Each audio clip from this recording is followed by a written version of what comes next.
Hello po, magandang araw. Happy holidays. Okay po. Nurse Gel here. Okay po. Since kali-kaliwa na naman yung mga party na pinupuntahan natin. Okay po. Isang paalala lang po. Okay po. Na mag-ingat po sa sobrang pag-take ng mga pagkaing matataas sa kolesterol. Okay po. Usapang kolesterol tayo kasi usong-uso yan ngayon. Okay po. Meron tayong good cholesterol, meron tayong bad cholesterol. Kailangan ng cholesterol ng katawan ng isang tao para makagawa siya ng mga healthy cells. Okay po. Ngunit, subalit, datapwat, yung mga sobrang taas o high intake ng cholesterol ay walang maidudulot na maganda sa katawan ng isang tao. Okay? You will be at risk in the near future, okay po, ng pagkakaroon ng heart disease, high blood pressure, at stroke.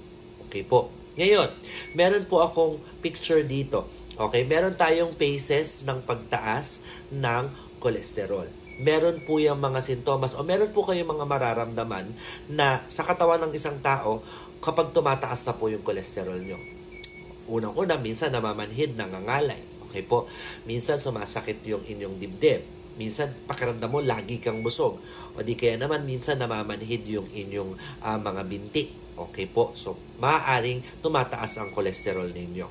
Na kapag na kayo ay po ay nagpa-laboratorio, makikita sa dugo ninyo mataas ang kolesterol ninyo or pwede rin magkaroon ng fatty liver. Okay po.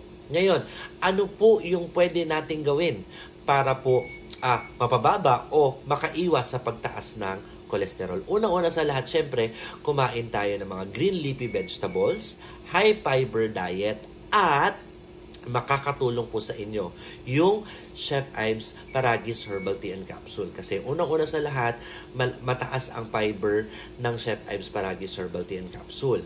Pangalawa, meron yung Quamadin. Yung Quamadin, yun po yung tumutulong para po magtunaw ng mga bara natin sa ugat. Okay po, para maging maganda yung daloy ng dugo natin. Ngayon po, kung kayo po makakaranas ng mga ganyan sintomas, pananakit ng dibdib, pamamanhid, pangangalay, okay po, pagkahilo, okay po, wag na pong mag-atubili na pumunta sa atin po mga professional at sa mga doktor.